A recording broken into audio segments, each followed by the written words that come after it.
coincidence, or is it a coincidence? Well, this Athena and these other deities fight against the giants and kill them all. And then they fight against the Amazonians, which are giant women, the wives and descendants of Noah's people, or the women, the Amazonians, very tall women, and they were all wiped out too. So there was this real strong push for freedom from the God of Noah. Unfortunately, what ended up happening is just like what happened in the French Revolution. We ended up with dictators. When we can't be ruled by our own conscience, then we're given the tyranny of dictators, like Napoleon. So Nimrod was a Napoleon of that era. He ruled over the people by force. Well, if we've got Nimrod as the first builder, and his description as Hercules or Heracles for the glory of Hera, then we have to go now into what happened to Nimrod. Nimrod was cut into 14 pieces and distributed to the people to say, one of Noah's uncles, one of Noah's descendants, an uncle of Nimrod, cut Nimrod up after he saw what he was doing, building this empire, unifying all people in a rebellion against God. And he cut this guy up and sent him out to all the people. But the people didn't say, "Oh God, we're so glad that we got rid of this guy." Instead, they began to worship Nimrod as a god who had reached apotheosis himself.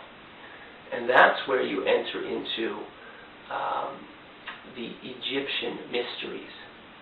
Let's take a look at some of the Egyptian mysteries. We wouldn't be able to cover all of these in this short span of time. But here you can see pictures of Egyptian goddesses with the glory of the morning, that five-pointed star, that morning glory, above their heads like halos. You can also see here platters of food, and this food is the chopped up Amanita muscaria. This is the bread of these gods, the bread of Pharaoh. Now, it's out of Egypt that we get Moses. And Moses was basically brought up in all the occult or secret traditions of the Egyptians.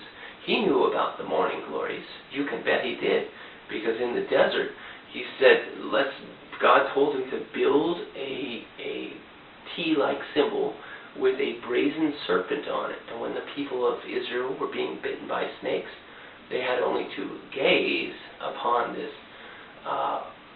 serpent, brazen serpent, or this morning glory. They would eat these seeds and they would be cured.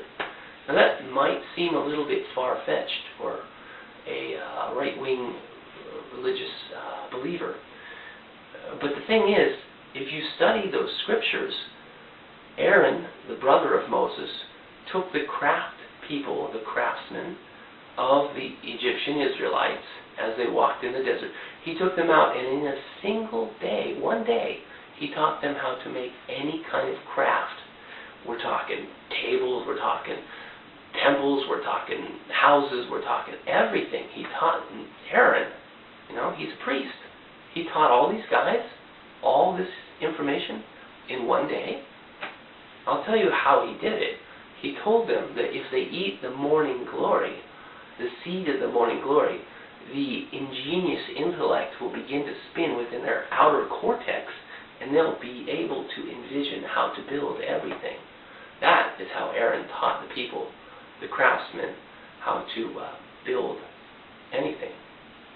Okay, and just look at the book of Exodus to see that it only took a single day to teach them how to do everything. And you'll get, there's pretty much no way to do that except by giving them a sacred medicine which transforms their thinking so that they can think up anything they need to. Now, LSD is a relative of LSA, found in the morning glory. Look what happened when LSD hit the scene.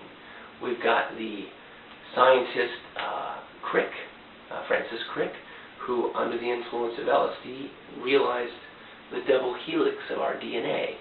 We've got Steve Jobs and Bill Gates And the microcomputer, this genius thing that just transformed our reality. Now, you drive a car for an hour a day, but you drive a computer for 6 or 7 hours a day. A mixed blessing, I suppose. All right, now, we're coming quickly to a summary of what happened. Now, what happened was Moses, taking the psilocybin mushroom as the medicine of choice, but also being aware of Amanita muscaria, the red bull of the mountain, described in the Gilgamesh epic as the bull which Gilgamesh fought against Aryan invasion, but also keeping in mind that the morning glory had a purpose. It was raised up in order to heal people. Moses led these people, this one group of people, that chosen people, that chosen people. You either love them or you hate them, but that's what they've been called. And here they got out of Egypt. And once out of Egypt, they began to make temples and worship the one true God.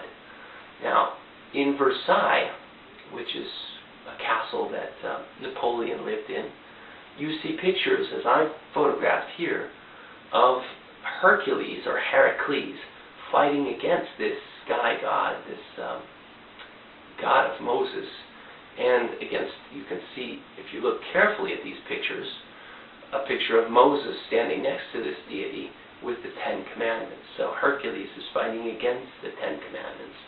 And the Napoleon and French kings were against this Noahic god as well. And we'll look at why is that. But let's first go into the temples of the Hebrews. Now, if you were a Gentile in the era of the time of the Hebrews, you could go into the first court. You could go maybe into the second court. But if you went into the inner court, there was a sign that said, "We'll kill you if you come in here."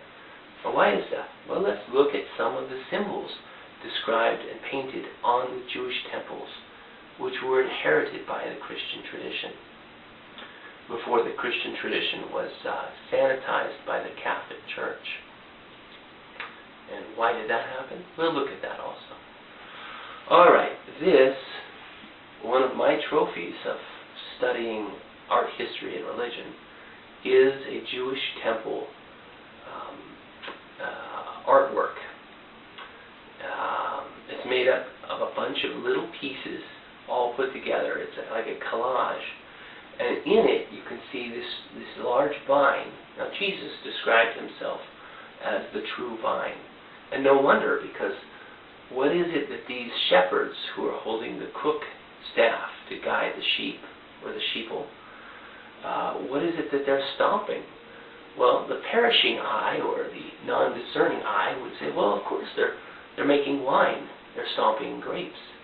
But a closer look at these grapes that the Jewish people were actually pressing shows that these are none other than golden cap and blue staining mushrooms with white stems. These were the psilocybin mushrooms. This is what separated the Jewish people from the rest of the peoples of the earth. They used one of the 3 superpower plants, and the one they chose was what is referred to scripturally as the tree of life, or the Greeks referred to it as the conch shell, love, Venus. So now, let's go into other symbols that you see here. The reason that they're all blue is because these mushrooms turn blue, and so you would paint the people jumping and stomping the grapes as blue. In the vine itself, you see these acanthia leaves. Now, acanthia is really an opium poppy leaf. Now, let's take a look at some of the acanthia leaves in history. You see here that the Jewish temples had acanthia or poppy leaves all along the top. Acanthia is just the outward appearance. It's designed to give people the impression of something that's not worth paying attention to. But the reality is that that's an exoteric for the masses of people who don't understand representation. The esoteric meaning is that it's the opium poppy, what the Sumerians call the joy plant. This poppy is closely linked to the